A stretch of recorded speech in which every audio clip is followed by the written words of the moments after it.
नमस्कार। मैं doctor Ramanivas Sharma Raman YouTube channel पर सभी लर्नर्स का बहुत बहुत स्वागत है। आज का सेशन पिछले विटामिन सेशन का एक्सटेंडेड फॉर्म है। आज हम विटामिन्स के पार्ट 2 पर एमसीक्यू और डीप डिस्कशन लेकर के आपके सामने हैं। इसके पहले वाले सेशन पर हमने विटामिन पर 20 सवाल आपसे पूछे थे और सभी सवालों पर थ्योरेटिकल डिस्कशन भी किया था। आज विटामिन्स पर भी 20 सवाल पूछेंगे और 20 सवालों के साथ कंप्लीट थ्योरेटिकल डिस्कशन भी करेंगे। कंप्लीट थ्योरेटिकल डिस्कशन में फ़ायदा ये होता है कि क्यों इसका उत्तर ये है, जब उसकी थ्योरी आप पढ़ लेते हो तो आपके दिमाग पर वो प्रश्न वो उत्तर छाप छोड़ जाता है, आपकी थ्योरी भी मजबूत हो जाती है। तो हमने फैसला किया कि थ्योरी भी आपको पढ़ाई है। जब आप सेशन में हमारे साथ लाइव होइए तो अपनी कॉपी और पेन भी साथ में रखिए। पहले तो हम सवाल पूछेंगे, लगातार सवालों की श्रृंखला 20 सवालों तक जारी रहेगी और जब वापस लौटेंगे 20 सवालों से पहले सवाल पर, तो उसका जो थ्योरेटिकल डिस्कशन हम आपको ओरली बताते हैं उसको आप लिखने की कोशिश कीजिए। वो है थ्योरी जो आपके लिए जरूरी है। कोई भी प्रश्न एमसीक्यू का आप याद मत करिए, उसकी थ्योरी को पढ़िए। क्यों, कैसे, कब, कहाँ। यदि इस प्रश्न का उत्तर ऐसा है तो उसका कारण क्या है, और यदि आपने ऐसा पढ़ लिया तो कोई भी सवाल विटामिन से आए, किसी भी परीक्षा में विटामिन से सवाल जुड़ा हुआ वो आएगा, आप उसका उत्तर कर ही लोगे। इसके अलावा यदि आपने थ्योरी को विधिवत ढंग से पढ़ा तो कोई भी परीक्षा आप दे रहे हो, चाहे एमपीपीएससी की दे रहे हो, चाहे यूपीएससी की दे रहे हो, नीट की दे रहे हो, पीएनएसटी या किसी भी एमपीएसआई की किसी भी परीक्षा में पार्टिसिपेट कर रहे हो, तो इन प्रश्नों के अलावा भी जो प्रश्न आएंगे, क्योंकि डिस्कशन करेंगे तो क्यों ये उत्तर नहीं हो सकता उसकी भी थ्योरी बताएंगे, तो आपको उन प्रश्नों को करने में सहूलियत होगी। तो 20 प्रश्न का मतलब सिर्फ 20 प्रश्न नहीं, 20 प्रश्न में जो 4 उत्तर होते हैं तो उन 3 उत्तरों का भी डिस्कशन हम आपके साथ करने वाले हैं। और जब हम ऐसा डिस्कशन करेंगे तो आपकी थ्योरी पूरी तरह से मजबूत हो जाएगी। तो इसलिए कॉपी के साथ आप हमारे साथ लाइव आज शाम को 6 बजे, 28 जून को शाम को 6 बजे हमारे साथ लाइव होइएगा। जो प्रश्न आपको समझ ना आए वो कमेंट बॉक्स में आप लिखिएगा, कमेंट बॉक्स में हम उसका सीधा जवाब आपको देंगे। इसके पहले भी अनअकैडमी के प्लेटफॉर्म पर हमने कई बार आपको विटामिन्स और कई ऑफलाइन में जो हमारे साथ बच्चे जुड़ते हैं, चाहे कौटिल्य के हों, किसी के भी बच्चे जुड़ते हैं, कई बार उन विटामिन्स पर हमारे लेक्चर हुए। उन लेक्चर्स में कुछ नया करने की, कुछ नए सवालों को करने की हमने यहाँ पर कोशिश की। आइए आपको बताते चले कि चैनल को सब्सक्राइब करना, चैनल को लाइक करना और चैनल को शेयर करना ये आपकी जिम्मेदारी है। और सबसे बड़ी ज़रूरी बात, जब भी आप चैनल को वॉच करें तो लास्ट में जो कमेंट बॉक्स आता है तो कमेंट बॉक्स को उपयोग करें, उसमें लिखें। अब ऐसा ना लिखें कि सिर्फ तारीफ ही लिखें, क्या कमी रह गई ये जरूर कमेंट बॉक्स में लिखा करें, ताकि जब हम अगला वीडियो आपके सामने रखें तो उस कमी को दूर करें। आप क्या चाहते हो हमसे ये जरूर लिखा करो। सिर्फ ये मत लिख करके कि नाइस है, बहुत अच्छी क्लास लगी, बहुत अच्छे सवाल थे, ये मत करो। आप पढ़ना क्या चाहते हो, आप हमसे और क्या सीखना चाहते हो, ये जरूर लिखा करो। उससे क्लास की परफेक्टिबिलिटी बढ़ती है और आपका भविष्य संवरता है। हमारा कुल मिलाकर के उद्देश्य आपके भविष्य को संवारना है। तो आज विटामिन पार्ट 2 लेकर के बच्चों आपके सामने, चलिए सवालों की श्रृंखला को शुरू करते हैं। पहला सवाल आपके स्क्रीन पर आने वाला है।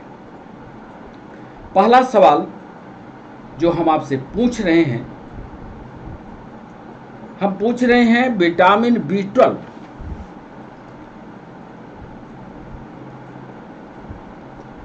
विटामिन B12 निम्न में भाग लेता है।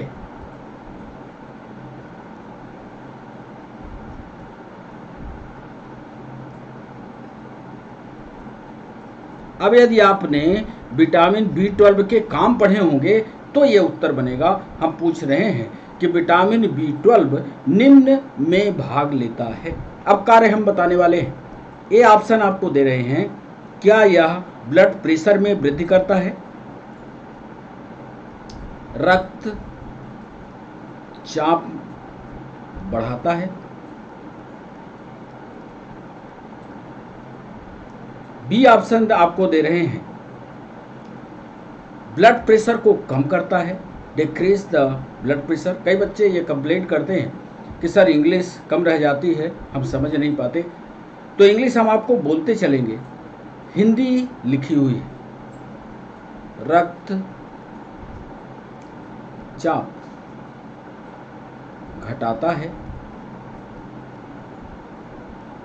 सी ऑप्शन दे रहे हैं, क्या बोन्स को एक्टिवेट करता है या अस्थि को सक्रिय करने में मदद करता है, अस्थि को सक्रिय करने में मदद करता है।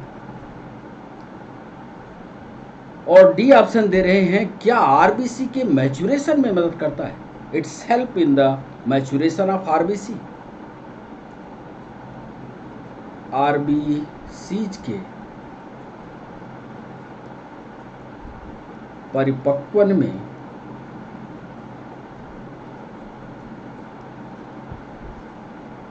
मददगार है। बच्चों ये सवाल सभी परीक्षाओं में पूछा गया है, सभी परीक्षाओं में, छत्तीसगढ़ पीएससी में, मध्य प्रदेश पीएससी में, एमपीएसआई नीट में भी और यूपीएससी में ये सवाल पूछा गया। विटामिन B12 निम्न क्रिया में भाग लेता है, क्या वो ब्लड प्रेशर बढ़ाता है, क्या वह रक्तचाप को घटाता है, क्या अस्थि को सक्रिय करने में या बोन्स को एक्टिवेट करने में मदद करता है, क्या वह आरबीसी के परिपक्वन में मददगार है, क्या वह मैच्योरेशन ऑफ आरबीसी में हेल्प करता है। ये पहला सवाल था। अब इसका उत्तर आप अपने कॉपी पर लिखे रहिएगा और फिर जब हम इसका उत्तर बताएंगे तो कारण सहित बताएंगे कि विटामिन B12 में होता क्या है। और विटामिन B12 में चूंकि ये केमिकल है, ये रासायनिक कंपोजिशन है उसका, इसलिए इस काम में मदद करेगा। ये सबसे ज़्यादा महत्वपूर्ण बिंदु होगा, इसलिए पूरे लाइव सेशन में आप हमारे साथ बने रहिएगा। ऐसा नहीं कि आप बीच में डिस्कनेक्ट हो जाइए, हमको दिखा करके चले जाइए, तो आपको सही उत्तर नहीं मिल पाएगा। दूसरा सवाल बच्चों आपके स्क्रीन, निम्नलिखित भोज्य पदार्थों में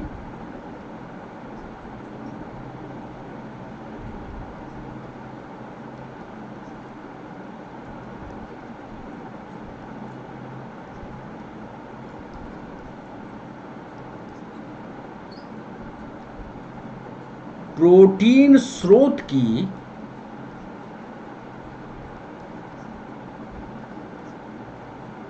पहचान कीजिए।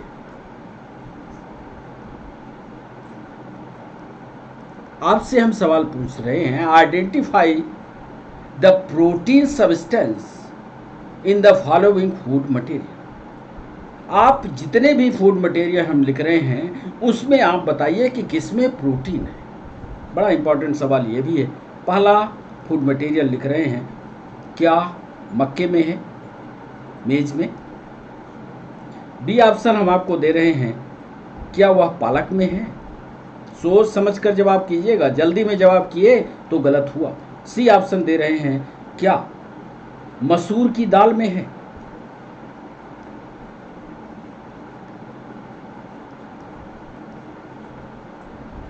और डी ऑप्शन दे रहे हैं, क्या वह घी में है। इसका भी जब हम उत्तर आपको बताएंगे तो ये डिस्कशन के साथ मक्का का भी डिस्कशन करेंगे, पालक का भी डिस्कशन करेंगे, घी का भी डिस्कशन करेंगे, मसूर की दाल का भी डिस्कशन करेंगे, तब उत्तर को प्रूफ करेंगे कि वास्तव में इसका ए सही है, बी सही है, सी सही है, डी सही है। इसलिए क्लास में रेगुलरिटी और कंटिन्यूटी आपकी बनी होनी चाहिए। तो ये था दूसरा सवाल। तीसरे सवाल पर आइए बच्चों। सोयाबीन तो आप जानते होंगे, एवोकैड्स आपको हमने कई बार पढ़ाया भी है। तो सोयाबीन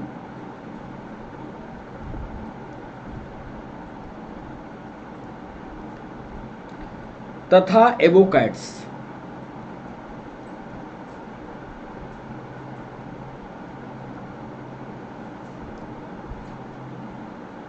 किसके स्रोत हैं? किसके मुख्य सोर्स है, ये आपको बताना है। क्या वो कार्बोहाइड्रेट के हैं? बी ऑप्शन दे रहे हैं, क्या वो प्रोटीन के हैं? सी ऑप्शन दे रहे हैं, क्या वो फैट के हैं? और डी ऑप्शन दे रहे हैं, क्या वो रेसे या फाइबर के हैं? हमने पूछा कि सोयाबीन तथा एवोकैड्स दोनों जोड़ रहे हैं साथ में, क्योंकि ये प्रश्न ऐसे ही पूछा गया पीएनएसटी में कि सोयाबीन भर लिखते तो आप तुरंत उसका जवाब देते, क्योंकि वो आपके आसपास था। एवोकैड्स आपके आसपास नहीं है, इसलिए हमने उसको जोड़ दिया कि सोयाबीन और एवोकैड्स किसके मुख्य स्रोत हैं? क्या कार्बोहाइड्रेट के हैं? क्या वो प्रोटीन के हैं? क्या वो फैट के हैं? क्या वो रेसे के हैं? तीसरा सवाल का जवाब कीजिएगा। चलिए चौथे सवाल पर। नट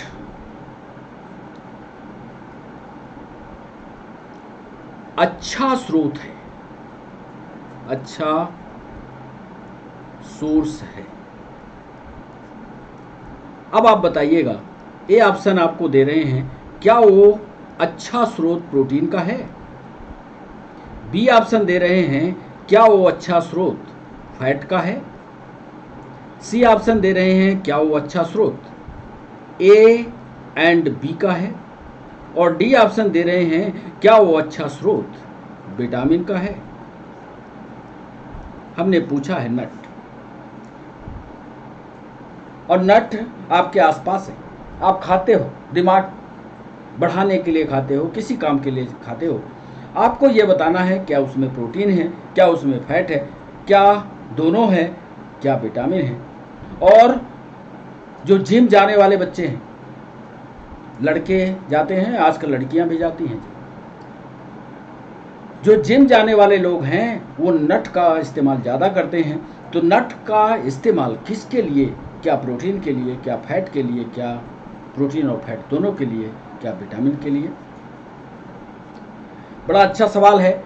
नट खाते तो हो, जिम जाते तो हो, करते क्या है ये नट, ये आपको बताना है। पांचवा सवाल आपसे पूछते हैं, ध्यान से इसको सुनना।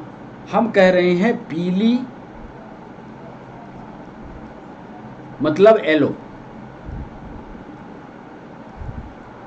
और हरी यानी ग्रीन। पीली और हरी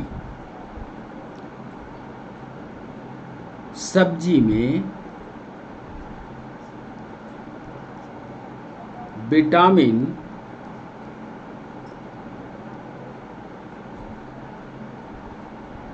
ए का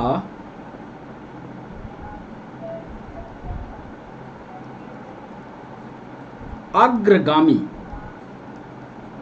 फोरहेड अग्रगामी पाया जाता है।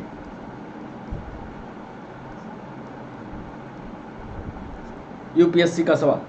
हरी सब्जी और पीली सब्जी, दोनों सब्जी का आप तुलना कीजिए। हमने उसका फोरहेड पूछा है, कौन सा इसमें केमिकल सब्सटेंस है, ये हमने पूछा है। अग्रगामी पाया जाता है। ए ऑप्शन दे रहे हैं, क्या उसमें जी जैंथिन है? बी ऑप्शन आपको दे रहे हैं, क्या उसमें बीटा कैरोटीन है? सी ऑप्शन आपको दे रहे हैं क्या उसमें आयरन है, और डी ऑप्शन दे रहे हैं आयरन और ल्यूटिन है, और डी ऑप्शन दे रहे हैं जैंथेनाइड है क्या।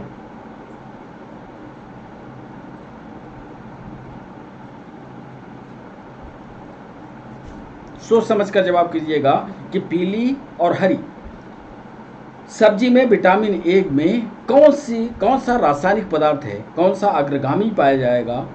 जी जैंथिन है, बीटा कैरोटीन है, आयरन या ल्यूटिन है, या जैंथेनाइड है। 5वां सवाल था। आपको लिए चलते हैं 6वें सवाल पर। बड़ा सरल सवाल है। एक बार मध्य प्रदेश पीएससी ने यही सवाल पूछा, हम भी आपसे वो सवाल पूछ लेते हैं कि निम्नलिखित में से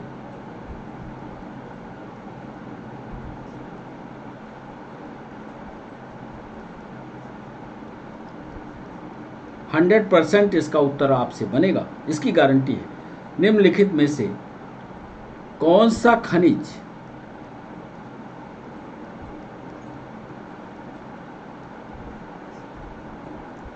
शरीर के लिए आवश्यक नहीं है।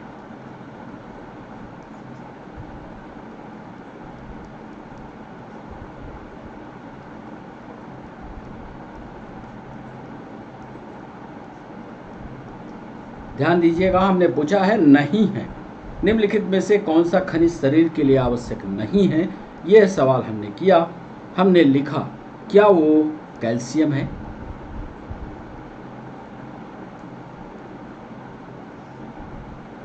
बी में हमने लिखा क्या वह तांबा है,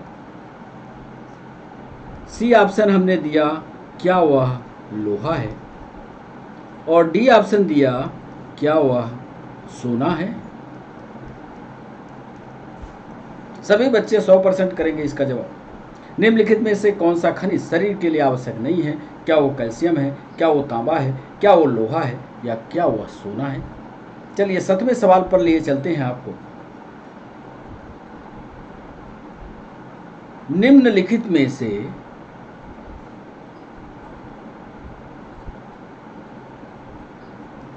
अब इसका उपयोग सब लोग करते हो लेकिन उत्तर नहीं बनेगा। निम्नलिखित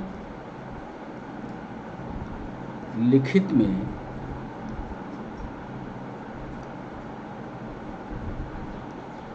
कौन सा कृत्रिम यानी आर्टिफिशियल संरक्षक प्रिजर्वेटिव, निम्नलिखित में से कौन सा कृत्रिम संरक्षक आर्टिफिशियल प्रिजर्वेटिव है। देखिए हम जो ऑप्शन दे रहे हैं सोच समझकर जवाब कीजिएगा। आर्टिफिशियल में क्या वह चीनी है, बी ऑप्शन दे रहे हैं क्या वह साल्ट है। सभी का उपयोग संरक्षक के रूप में है। हम बात कर रहे हैं आर्टिफिशियल प्रिजर्वेटिव की। यदि आपने गहराई से पढ़ा होगा तभी इसका जवाब आप कर पाएंगे। सी ऑप्शन दे रहे हैं क्या वह CH3COOH यानी एस्टिक एसिड है, और फिर दे रहे हैं डी ऑप्शन क्या यह बेंजोइक अम्ल है।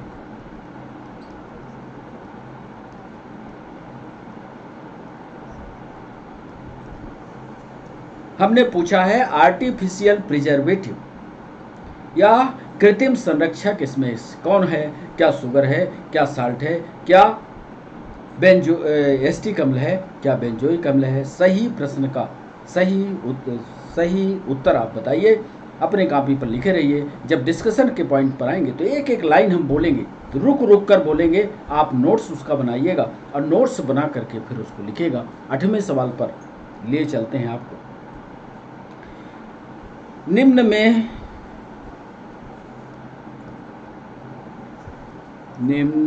में से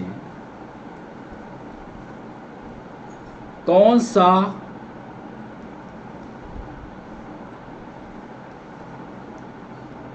सूक्ष्म पोषक तत्व नहीं है। हम पोषक तत्व लिखने जा रहे हैं, आपसे पूछ रहे हैं सूक्ष्म वाला नहीं है। प्रश्न को पढ़िएगा, अक्सर बच्चे धोखा करते हैं। निम्न में से कौन सा सूक्ष्म पोषक तत्व नहीं है? हर तत्व के बारे में बताएंगे। ए ऑप्शन दे रहे हैं, क्या वो फास्फोरस है? बी ऑप्शन दे रहे हैं, क्या वह आयरन है? सी ऑप्शन दे रहे हैं, क्या वह मैग्नीज है? और डी ऑप्शन दे रहे हैं, क्या वह जिंक है? क्या वो फास्फोरस है, क्या वो आयरन है, क्या वो मैग्नीज है, या क्या वो जिंक है? सूक्ष्म पोषक तत्व नहीं है। समझ गए होंगे। न्यूट्रिएंट दो प्रकार के होते हैं। चैप्टर को आप पढ़िए, चैप्टर की थ्योरी को आप पढ़िए। जब गहराई से उसको आप पढ़ेंगे तभी ये चीजें समझ में आएंगी। कल एक बच्ची मिलने आई थी, अनअकैडमी की लर्नर है। वो घर ढूंढते ढूंढते हुए मिलने आई। वो पीएससी की ग्रेजुएट हो गई है, ग्रेजुएट हो जाएगी थोड़े दिनों में, उसका रिजल्ट आ जाएगा। उसने कहा सर हमें पीएससी की तैयारी करना है, कैसे नोट्स बनाने हैं, ये सवाल वो पूछ रही थी। हमने कहा कि नोट्स बनाने के लिए सबसे अच्छा तरीका है कोई भी बुक 9th 10th 11th की कोई भी बुक आप उठाओ, उसको पढ़ना शुरू करो, और पढ़ते पढ़ते जो चीज़ आपको लगे कि ये महत्वपूर्ण है वही चीज़ आप अपने कॉपी पर लिख लो, क्योंकि हमारा दिमाग बताता है कि ये चीज़ हमारे लिए महत्वपूर्ण है। आप किसी से मत पूछो कि ये चीज़ महत्वपूर्ण है कि ये चीज़ गड़बड़ है। आपका दिमाग जो कहे वो दिमाग बताता है कि ये चीज़ महत्वपूर्ण है, ये परीक्षा में आ सकता है, उसी को आप कॉपी पर लिखो। वन लाइनर लिखो, वन लाइनर बना लो। वन लाइनर नहीं लिखना है तो पूरी कंप्लीट लाइन बना लो, पैराग्राफ बना लो, लेकिन नोट्स जरूर बनाना बच्चों। और नोट्स बनाओगे तो कॉम्पिटिटिव एग्जाम में बहुत बढ़िया आप कर पाओगे। इसलिए किसी भी कॉम्पिटिटिव एग्जाम में अपनी तैयारी करने के लिए एक बात ध्यान रखो कि नोट्स बनाना मत भूलो। सिर्फ एमसीक्यू के सहारे रह आओगे कुछ नहीं। इसीलिए हमने एमसीक्यू को करने के लिए, एमसीक्यू तो दिया आपको, लेकिन हर सवाल पर पूरा डिस्कशन आपके साथ किया है। तो इसलिए सभी बच्चों को कह रहे हैं, उस बच्ची को भी हो सकता है वो आज लाइव आए, तो उस बच्ची को भी ये सलाह दे रहे हैं कि वो नोट्स बनाना आज से ही शुरू कर दे, क्योंकि अगला हो सकता है 2023 में वो एग्ज़ाम दे, तो वो उसका नोट्स जो है 2023 के लिए अभी से तैयारी शुरू करेगी क्रमिक रूप से। और प्री और मेंस एक साथ करो, कोई ज़रूरी नहीं कि प्री की पहले करो मेंस की, एक साथ पूरी की पूरी थ्योरी को कंप्लीट कर लोगे, आपका जीवन धन्य हो जाएगा, आपको सफलता 100% मिलेगी। तो ये था 8वां सवाल। बच्चों 9वें सवाल की ओर चलते हैं। यह अभी की परीक्षा में पूछा गया है, अभी तुरंत रिसेंट एग्जाम में पूछा गया है। ओमेगा 3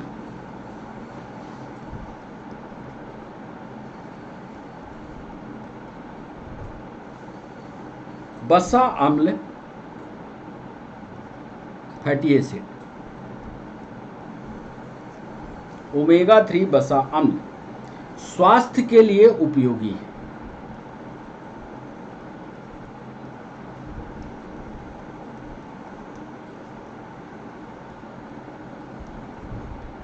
नीट वाले भी बच्चे ऐसे प्रश्नों को जरूर पढ़ें। ओमेगा 3 वसा अम्ल स्वास्थ्य के लिए उपयोगी है, क्योंकि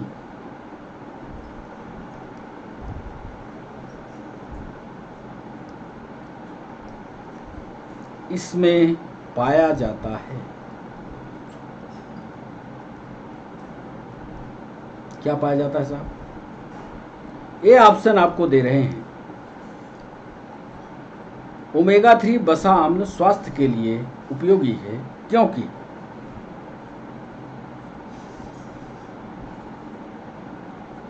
यह पाया जाता है, क्योंकि यह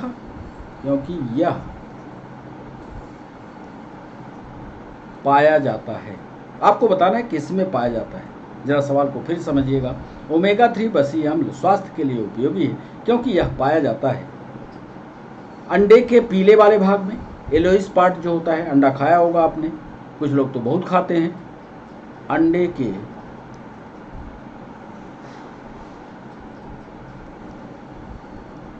अंडा का पीला भाग। बी ऑप्शन दे रहे हैं मछली का तेल।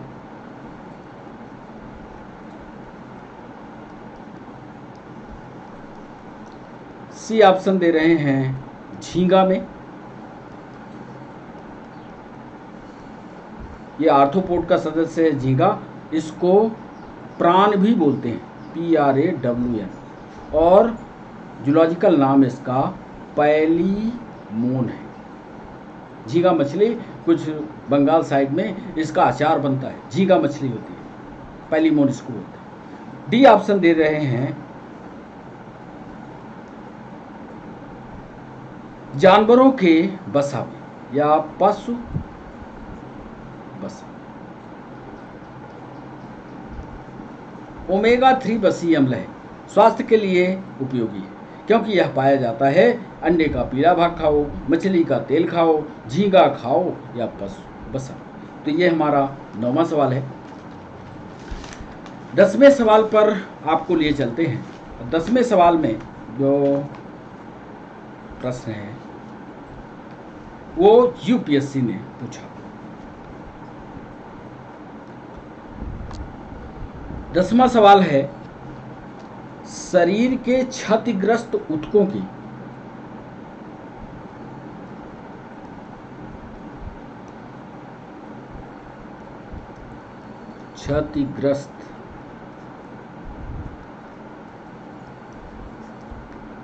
की मरम्मत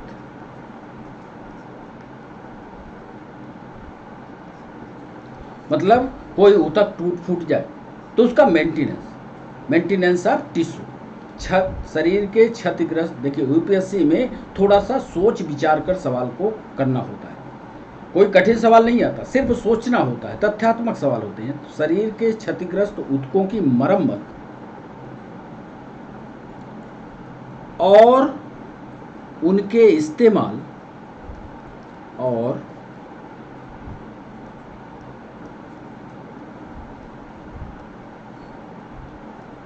उनके इस्तेमाल होने वाले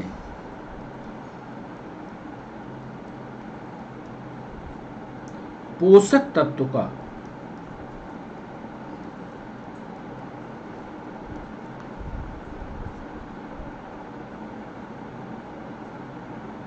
नाम है।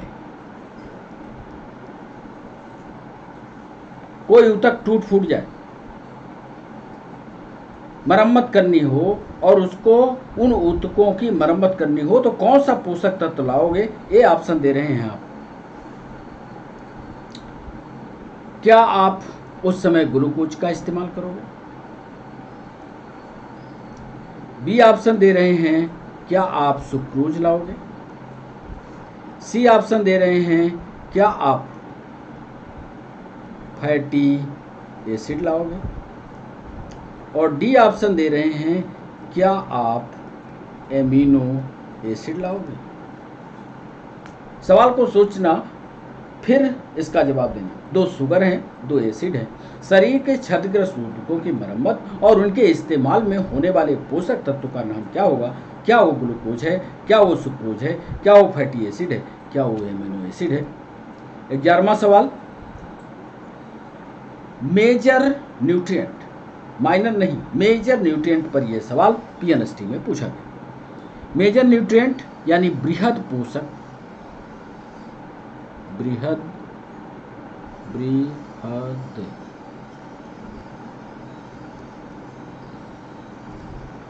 पोषक तत्व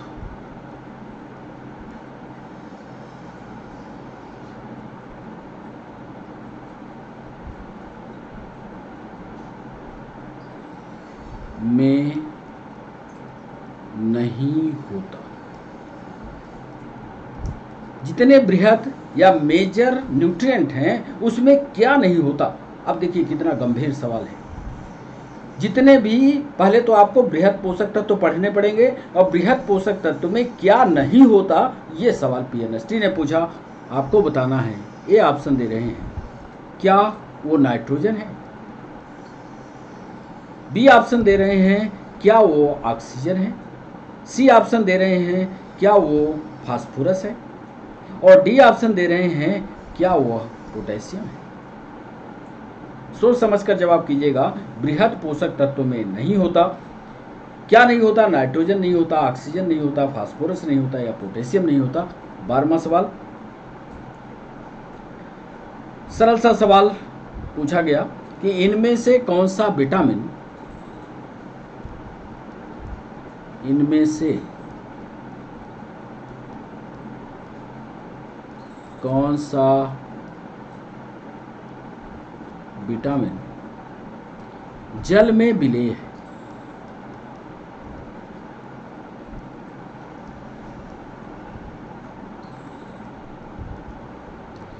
ए ऑप्शन आपको दे रहे हैं, क्या वो विटामिन ए है। बी ऑप्शन दे रहे हैं, क्या वो विटामिन डी है। सी ऑप्शन दे रहे हैं, क्या वो विटामिन सी है। और डी ऑप्शन दे रहे हैं, क्या वो विटामिन के है। इनमें से कौन सा विटामिन जल में विलेय नहीं है, नहीं बताना है। आप लोग तो रटे रहते हो, तुरंत ठोक दोगे उसका उत्तर। क्या वो विटामिन ए है, क्या वो विटामिन डी है, क्या वो विटामिन सी है, क्या वो विटामिन के है। 13वां सवाल, यह सवाल एमपीएसआई ने पूछा। संपूर्ण आहार, कंप्लीट डाइट की बात कर रहा है। संपूर्ण आहार, या इसको आप कंप्लीट डाइट कह सकते हो। संपूर्ण आहार क्या है, रोटी व अनाज, जो दाल और आप खाते हो। रोटी और अनाज में किसकी अधिकता है।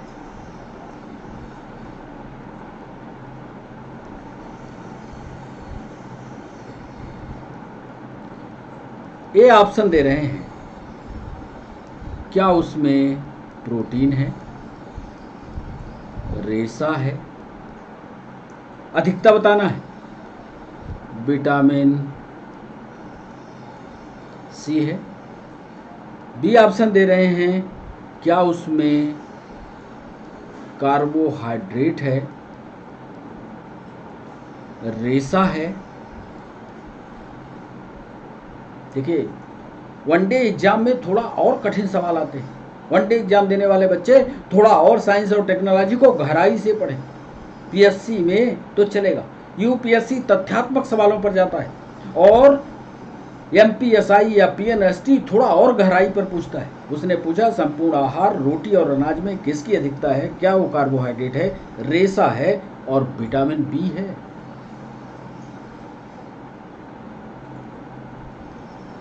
सी ऑप्शन दे रहा है, क्या वो वसा है, क्या वो आयरन है, और क्या वो प्रोटीन है। डी ऑप्शन दे रहा है, क्या वो पानी है, क्या वो बसीय अम्ल है, और क्या वो एमिनो अम्ल है। सोच समझकर जवाब कीजिएगा, और हमारे साथ बने इसलिए रहिएगा कि जब हम वापस आएंगे तो हर सवाल का कंप्लीट डिस्कशन आपके साथ ओरली समझाएंगे। आपको ज़रूरत हो तो आप कॉपी में लिखिए। संपूर्ण आहार, रोटी व अनाज किसकी अधिकता है, क्या प्रोटीन रेशा विटामिन सी है, क्या कार्बोहाइड्रेट रेशा विटामिन बी है, क्या वसा आयरन प्रोटीन है, क्या पानी बसी अम्ल और एमिनो अम्ल है। 14 नंबर का सवाल,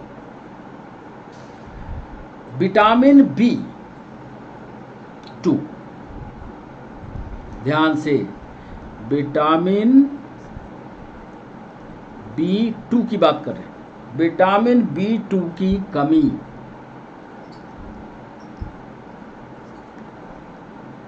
का परिणाम है। यदि विटामिन B2 घट जाए तो क्या होगा? क्या लैक ऑफ विजन हो जाएगा, कमजोर दृष्टि हो जाएगी? बी ऑप्शन दे रहे हैं, क्या रूखी सूखी त्वचा हो जाएगी, डलनेस हो जाएगी, सुस्त त्वचा हो जाएगी? सी ऑप्शन दे रहे हैं, क्या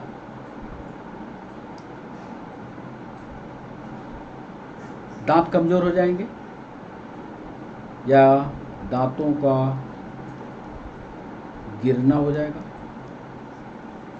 डी आप सोच समझ कर करना, क्या त्वचा फटी फटी हो जाएगी? विटामिन B2 की कमी हो जाए आपके शरीर में तो इसमें से आपको बताना है कि क्या कमजोर दृष्टि हो जाएगी, क्या सुस्त त्वचा हो जाएगी, क्या दांत झड़ जाएंगे, क्या त्वचा फटी फटी दिखेगी। ये भी हमने चित्र के साथ अनअकैडमी के प्लेटफॉर्म पर चित्र भी दिखाया था, हमें याद आ रहा है, चित्र भी दिखाया था। तो ये था 14 नंबर का सवाल। 15 नंबर पर विटामिन सी का सरल सा सवाल है। विटामिन सी का रासायनिक नाम क्या है? ए, क्या वह साइट्रिक एसिड है? बी, क्या वह टारटैरिक एसिड है? सी, क्या वो एस्कॉर्बिक एसिड है? और क्या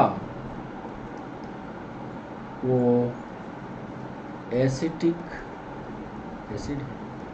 ये तो सरल सवाल है, बिना टाइम गंवाए यहाँ से निकल चलते हैं 16वें सवाल पर। एक मेजरमेंट से सवाल है, जरा इसका उत्तर करने की कोशिश करिएगा। हो सकता है यूपीएससी का सवाल है, तथ्यात्मक सवाल है, हो सकता है थोड़ा विलंब लगे उत्तर करने में। हम पहले प्रश्न को लिख लें। अलग अलग स्रोतों से प्राप्त,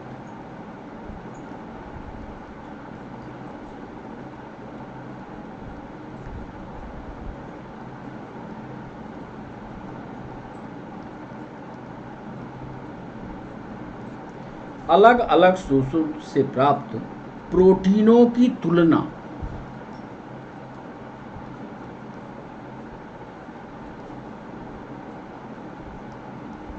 यानी कंपैरिजन।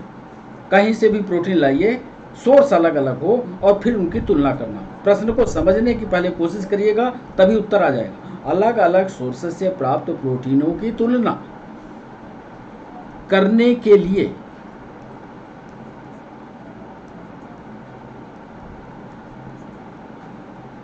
उपयोग में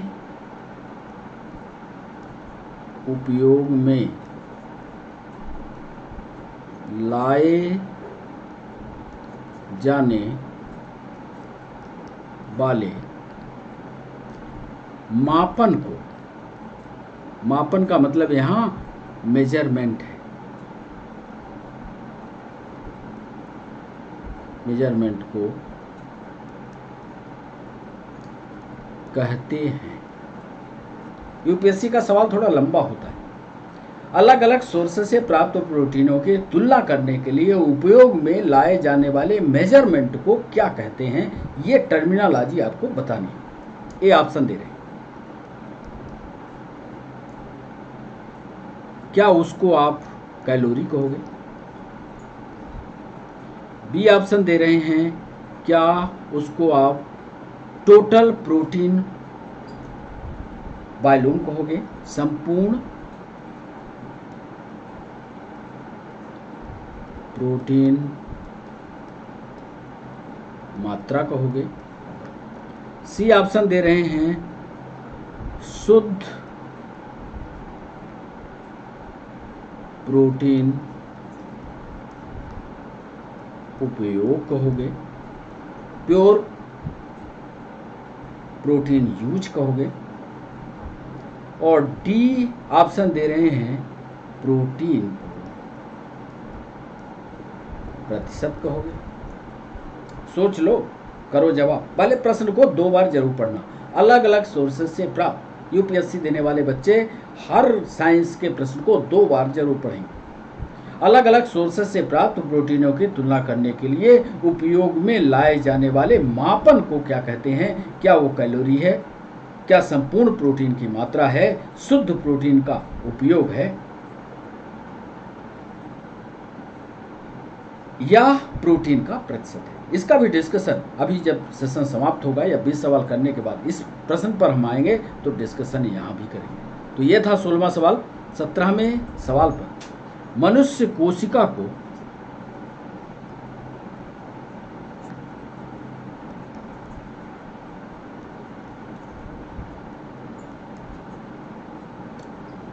विशेष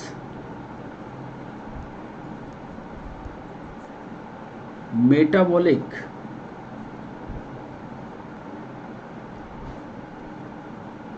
क्रियाओं के लिए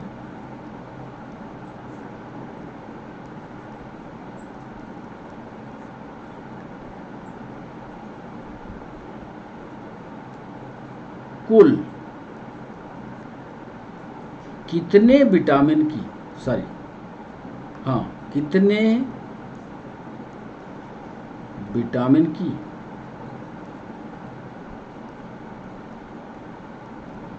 जरूरत होती है? ए ऑप्शन दे रहे हैं बच्चों, क्या वो विटामिन की संख्या 13 है, क्या वो विटामिन की संख्या 6 है, क्या वो विटामिन की संख्या 8 है, और डी ऑप्शन दे रहे हैं क्या वो विटामिन की संख्या 11 है। मनुष्य की कोशिका, मनुष्य का शरीर का निर्माण कोशिका, फिर ऊतक, फिर अंग, फिर सिस्टम और फिर पूरा जीव तंत्र बना।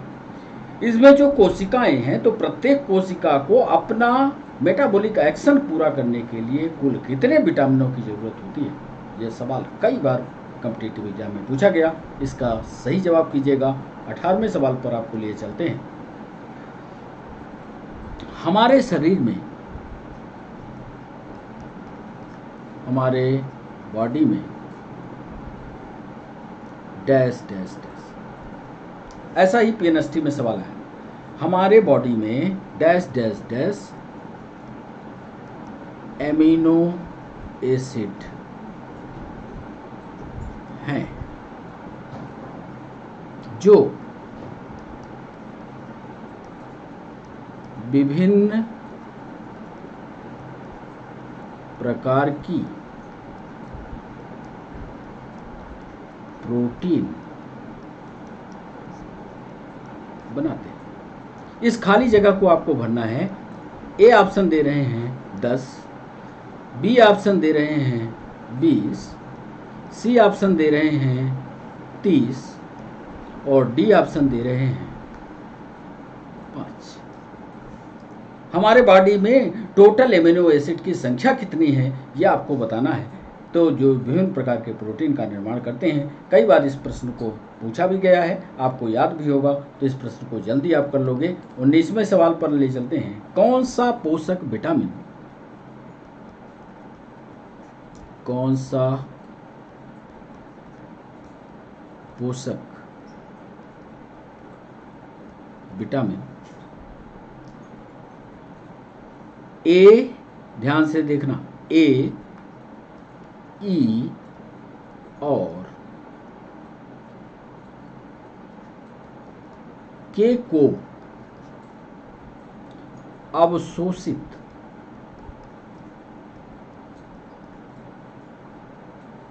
करने में सहायता करता है।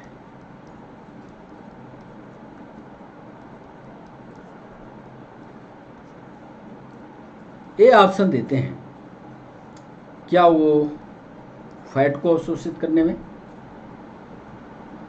बी ऑप्शन देते हैं, क्या वो कार्बोहाइड्रेट को अवशोषित करने में? सी ऑप्शन देते हैं क्या वो प्रोटीन को, और डी ऑप्शन देते हैं क्या वो विटामिन्स को अवशोषित करने में मदद करता है। कौन सा पोषक विटामिन ए, ई और के को अवशोषित करने में सहायता करता है? क्या वो फैट को, क्या वो कार्बोहाइड्रेट को, क्या प्रोटीन को, क्या विटामिन को? और सेशन का अंतिम सवाल,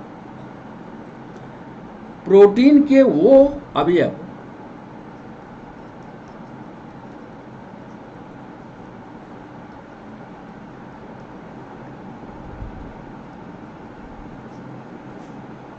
जो शरीर में नहीं बनाए जा सकते,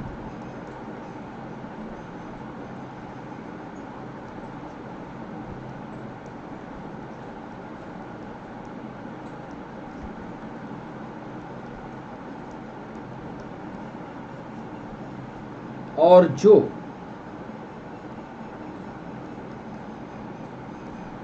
लेना जरूरी है।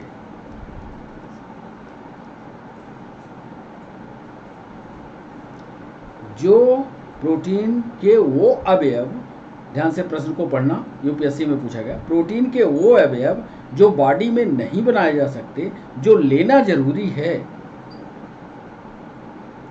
खुराक के रूप में।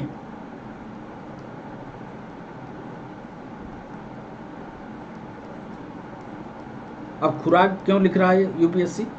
खुराक का मतलब है थोड़ी मात्रा में, ये नहीं कि पूरा टाठी ले लो।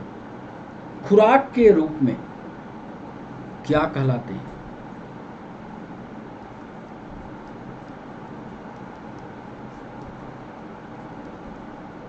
ये ऑप्शन दे रहे हैं, क्या वो आवश्यक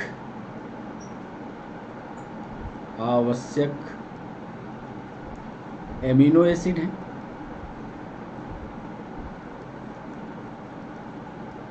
यही सवाल नीट में भी पूछा गया, आवश्यक एमिनो एसिड है? क्या वो आवश्यक फैटी एसिड है? सी ऑप्शन दे रहे हैं, क्या वो अनावश्यक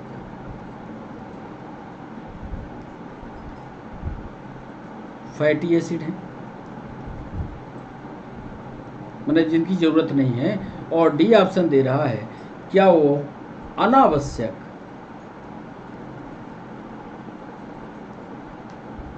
एमिनो एसिड है?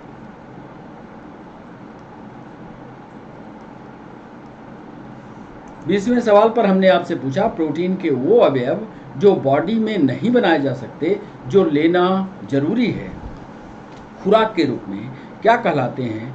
क्या वो आवश्यक एमिनो एसिड हैं? क्या आवश्यक फैटी एसिड हैं? क्या अनावश्यक फैटी एसिड हैं? क्या अनावश्यक एमिनो एसिड हैं? ये सवाल हमने आपसे पूछा, इसका जवाब आपने क्या किया? अब उत्तर बताने का समय आ चुका है। अब सीधे हम आपको उत्तर की ओर लिए चलें। सेशन के अंत में जैसा कि हमने आपसे वादा किया है कि हर सवाल का एक कंप्लीट डिस्कशन आज आपके सामने रखेंगे, तो चलिए पहले सवाल पर आपको लिए चलते हैं। क्यों, कैसे उत्तर होगा, उसका हम ओरली पूरा डिस्कशन देंगे। और जब हम ओरली दे रहे हों डिस्कशन, तो आप चाहें तो उसको कॉपी पर अपने लिखते चलें, क्योंकि हर चीज़ हम बताएंगे। पहला सवाल हमने पूछा था, विटामिन B12 निम्न में भाग लेता है। ध्यान से हमारी भाषा को आप सुनिएगा। हम कह रहे हैं कि विटामिन, इसका सही जवाब क्या होगा ये आप निकालिएगा, ठीक हम बाद में कर देंगे। विटामिन B12 या कोवालेमिन शरीर में वृद्धि तथा आरबीसी के निर्माण को उत्तेजित करता है। उत्तर आ गया, आरबीसी के परिपक्वन में ये मदद करेगा। इसकी कमी से एनीमिया रोग होता है। सारी चीज पढ़ो थ्योरी में। इसकी कमी से एनीमिया रोग होता है। विटामिन B12 दूध में, मांस में, यकृत, वृक्क, अंडे, मछली में पाया जाता है। जबकि विटामिन डी, देखो विटामिन डी के बारे में भी बता दें क्योंकि आगे उसका संबंध है। विटामिन डी कैल्शियम तथा फास्फोरस को शरीर में अवशोषित होने में सहायता करने के साथ साथ रुधिर में इसकी मात्रा को नियंत्रित करता है। अस्थियों के निर्माण में ये तत्व प्रमुख भूमिका निभाते हैं। तो ये था पहला सवाल। दूसरा सवाल, निम्नलिखित के भोज्य पदार्थों में प्रोटीन स्रोत की पहचान कीजिए। तो इसमें प्रोटीन स्रोत, इसमें सबसे अच्छा प्रोटीन का स्रोत शायद आपने लगा दिया, जितने दाल वाले पौधे होते हैं प्रोटीन के प्रमुख स्रोत समस्त प्रकार की दालें, दूध, अंडे, सफेद भाग आदि हैं, जबकि मक्का में मुख्यतः स्टार्च, कार्बोहाइड्रेट पाया जाता है। पालक में लौह तत्व बहुतायत में पाया जाता है, जबकि घी, हर का उत्तर दे रहे हैं, ध्यान से देखो, हर ऑब्जेक्टिव का उत्तर दे रहे हैं, जबकि घी वसा का स्रोत है। मक्का, घी और पालक प्रोटीन स्रोत का कार्य नहीं करते। तीसरा सवाल, तीसरा हमने पूछा कि सोयाबीन तथा एवोकाडो किसके मुख्य स्रोत हैं। तो इसका सही जवाब था प्रोटीन का स्रोत है। सोयाबीन तथा एवोकाडो प्रोटीन के प्रमुख स्रोत हैं, चूंकि ये दलहनी पौधों के उत्पाद हैं जिनमें प्रचुर मात्रा में प्रोटीन पाया जाता है, परंतु इसमें कार्बोहाइड्रेट और रेशों का अभाव होता है। ध्यान से, सोयाबीन और एवोकाडो में रेशों का अभाव होता है। सोयाबीन में तेल कुछ मात्रा में पाया जाता है, नोट कर लेना, नट। अगला सवाल, अच्छा सोर्स है साहब, किसका स्रोत है। यह प्रोटीन और फैट दोनों का है, इसलिए इसका सही जवाब होगा ए और बी। हमने जिम वाली बात की थी। यहाँ सूखे फलों जैसे काजू, बादाम, पिस्ता, अखरोट आदि को नट कहा जाता है। अभी नट बहुत बच्चे नहीं जानते कि नट कहलाता क्या है, तो एक बार फिर सुन लो कि सूखे फल जैसे काजू, बादाम, पिस्ता, अखरोट आदि को नट कहा जाता है। इनमें प्रचुर मात्रा में प्रोटीन है और वसा होता है। साथ ही नट्स में पाए जाने वाले प्रोटीन और वसा उच्च गुणवत्ता वाले होते हैं, हाई क्वालिटेटिव होता है। खूब खाओ नट, मस्त रहोगे। तो ये था हमारा चौथा सवाल। पांचवें सवाल पर आइए, येलो और ग्रीन सब्जी। येलो और ग्रीन में आपने कई बार पढ़ा भी होगा बीटा कैरोटीन, इसका सही जवाब होगा गाजर, टमाटर तथा समस्त हरी सब्जी। विटामिन ए का अग्रगामी विटामिन कैरोटीन पाया जाता है। ये पीले रंग का यौगिक है तथा बहुत प्रबल एंटीऑक्सीडेंट की तरह कार्य करता है। इसका मुख्य कार्य आंखों के देखने की क्षमता को बढ़ाना है तथा साथ ही यह रोगों से शरीर की रक्षा भी करता है। ये भी नोट कर लेना। छठवां सवाल, निम्नलिखित में कौन सा खनिज शरीर के लिए आवश्यक नहीं है। याद कर लो, सोना क्या करोगे, सोना पहना भर जा सकता है। अनेक प्रकार के खनिज शारीरिक और मानसिक विकास के लिए जरूरी हैं। दिए गए विकल्पों में कैल्शियम क्या करता है, हड्डी और दांतों को मजबूत करता है। तांबा और लोहा बहुत से एंजाइमों के लिए कोएंजाइम का कार्य करते हैं, लेकिन सोना सिर्फ पहनने के काम आता है। सातवां सवाल, निम्नलिखित में से कौन सा कृत्रिम संरक्षक या आर्टिफिशियल प्रिजर्वेटिव है। तो इसमें से सही जवाब होगा बेंजोइक। कैसे होगा, एक पदार्थ जो भोज्य पदार्थ को लंबे समय तक खराब होने से बचाते हैं उनको प्रिजर्वेटिव कहते हैं। बच्चों, प्रिजर्वेटिव या संरक्षक उसी को कहते हैं जो खाद्य पदार्थ को लंबे समय तक सुरक्षित रखें। चीनी और नमक भोजन के सामान्य भाग जो 4 से 10 घंटों तक भोजन को संरक्षित रख सकते हैं। एसिटिक एसिड कुछ दिनों तक, ध्यान से सुन रहे हो, 4 से 10 घंटों तक भोजन को संरक्षित कौन करेगा, चीनी और नमक सामान्य भाग को। एसिटिक एसिड कुछ दिनों तक, जबकि बेंजोइक अम्ल बरसों तक, नोट कर लेना, बेंजोइक अम्ल बरसों तक सुरक्षित रखता है। आठवां सवाल, आठवें सवाल का सही जवाब है फास्फोरस। जिंक, मैग्नीज और आयरन सूक्ष्म मात्रा में शरीर के वृद्धि के लिए आवश्यक है, इसलिए इन्हें सूक्ष्म पोषक तत्व कहते हैं। जबकि फास्फोरस के एक दीर्घ पोषक तत्व है जिसकी अधिक मात्रा में शरीर को आवश्यकता होती है, इसीलिए इसको दीर्घ कहा जाता है। नौवां, ओमेगा 3। ओमेगा 3 क्या है। ओमेगा 3 पर हमने कहा था कि इसको थोड़ा गंभीरता से इस प्रश्न को पढ़िएगा। ओमेगा 3 वाले, ओमेगा 3 वसा अम्ल स्वास्थ्य के लिए उपयोगी। मछली के तेल में ओमेगा 3 होता है, ध्यान से, यह एक वसीय अम्ल है, स्वास्थ्य के लिए उपयोगी है। और इसमें कौन सा विटामिन पाया जाता है, विटामिन डी। इसका सही जवाब होगा पीओ मछली का तेल, ओमेगा 3। अगला सवाल, शरीर के क्षतिग्रस्त ऊतकों की मरम्मत और उनके इस्तेमाल में होने वाले पोषक तत्वों का नाम क्या है? तो इनके शरीर में इस्तेमाल होने वाले पोषक तत्वों का नाम क्या हो सकता है? शरीर के क्षतिग्रस्त ऊतकों की मरम्मत व इनके इस्तेमाल होने वाले पोषक तत्वों का नाम एमिनो एसिड है। छूटेगा तो प्रोटीन ही बनाएंगे। प्रोटीन की छोटी छोटी इकाइयों को एमिनो एसिड कहा जाता है, ये भी रट लेना। 11वां सवाल, बृहद पोषक तत्व में नहीं होता, क्या नहीं होता? बृहद में कभी भी नहीं होता, क्या बताओगे? ऑक्सीजन नहीं। हमारे भोजन में प्रोटीन, विटामिन, वसा आदि सीधे प्राप्त हो जाता है। बृहद है जो पोषक तत्व तो ऑक्सीजन या खाद्य से सीधे प्राप्त नहीं होते। ऑक्सीजन। अगला सवाल है 12वां सवाल, इनमें से कौन सा विटामिन जल में विलेय है? याद कर लेना, जल में घुलनशील विटामिन विटामिन सी है। विटामिन सी जल में विलेय है। सर्वप्रथम इसी विटामिन की खोज भी हुई थी। ये भी एक सवाल जब हम लाइव आ रहे थे तो ये भी देखा है कि इसमें एक सवाल ये भी पूछा गया है। तो विटामिन सी की पहली खोज हुई थी। विटामिन सी की कमी से स्कर्वी रोग होता है। इस विटामिन की सर्वाधिक मात्रा कहाँ पाई जाती है? ये भी सवाल पूछा गया था। तो सर्वाधिक मात्रा आंवले में होती है। 13वां सवाल,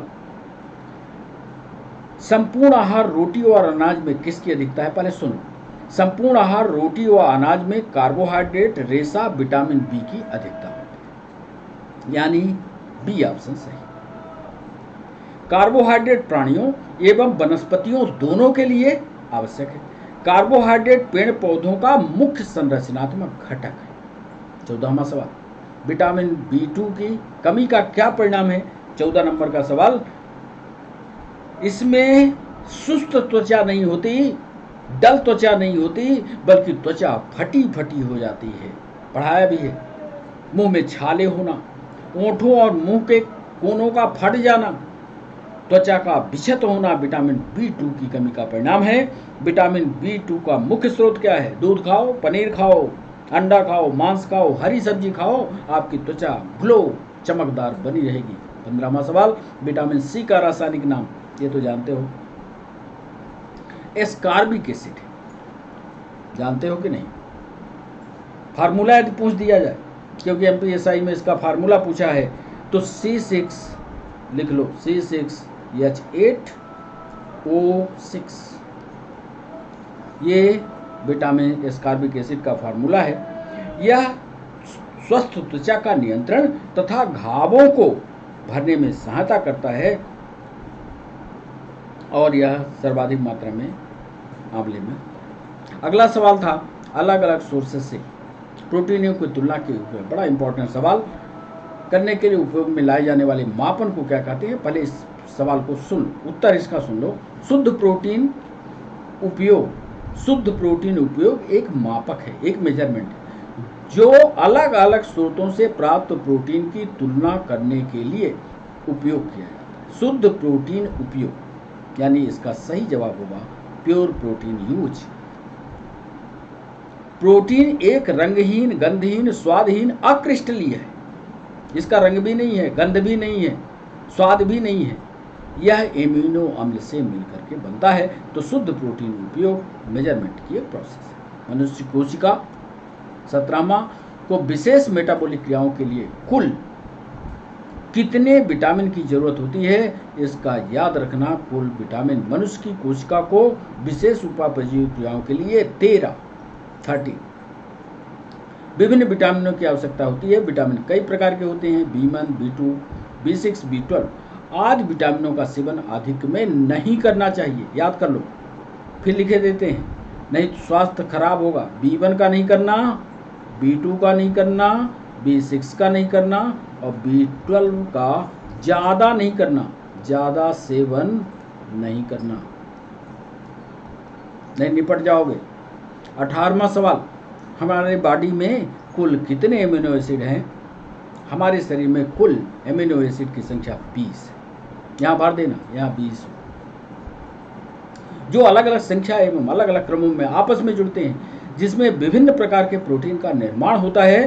प्रत्येक एमिनो में एक एमिनो ग्रुप होता है, केमिस्ट्री पढ़ा है कभी, एक NH2 ग्रुप होता है और दूसरा एक अम्लीय समूह होता है जिसको कार्बोक्सिलिक ग्रुप कहते हैं। ये कार्बोक्सिलिक ग्रुप है, ये एमिनो। 19वां सवाल, कौन सा पोषक विटामिन ए, ई और के को अवशोषित करें? चूंकि विटामिन ए, ई और के जल में अघुलनशील है, इनसॉल्युबल है और वसा तथा लिपिड में आसानी से घुलते हैं, इसलिए इनका अवशोषण छोटी आंत में, स्मॉल इंटेस्टाइन में, बहुत सारे सवाल इस पर थे, छोटी आंत में वसा के द्वारा किया जाता है और सीधे शरीर के द्वारा उपयोग किए जाते हैं, इसलिए इसका सही ऑप्शन, सही जवाब होगा फैट। 20वां और अंतिम सवाल, प्रोटीन के अवयव जो शरीर में नहीं बनाए जा सकते, जो खुराक में लेना आवश्यक है, वो पदार्थ जो हमारे शरीर में नहीं बनाए जाते किंतु शरीर के लिए आवश्यक होते हैं, क्योंकि अनेक शारीरिक क्रियाएं इन अम्लों के बिना संपन्न नहीं हो सकती। इन अम्लों को आवश्यक इम्यूनो एसिड कहते हैं, आवश्यक इम्यूनो एसिड, आवश्यक इम्यूनो एसिड यानी इसको ऑप्शन होगा। तो ये पूरे होते हैं सवाल 20। कैसा लगा सेशन, ये जरूर आप हमें कमेंट बॉक्स में बताइएगा। कैसे सवाल रहे, कैसा रहा डिस्कशन, नोट्स जरूर बनाइएगा और आपको वक्त लगे तो हमें अपने नोट्स दिखाइएगा जरूर। कैसे लगे सवाल ये जरूर बताइएगा, कमेंट करना मत भूलिएगा। जितना लाइव सेशन आप देखते हैं, बहुत सारे वीडियो अब तक 50, 47, 48 वीडियो डल चुके हैं, सारे वीडियो को पढ़िए। कोई भी नया वीडियो आप पढ़ना चाहते हैं, कोई नई चीज़ पढ़ना चाहते हैं तो आप हमें बताइएगा ज़रूर। आज के लिए बच्चों इतना ही, फिर मिलते हैं नए वीडियो के साथ, तब तक के लिए बाय बाय, नमस्कार।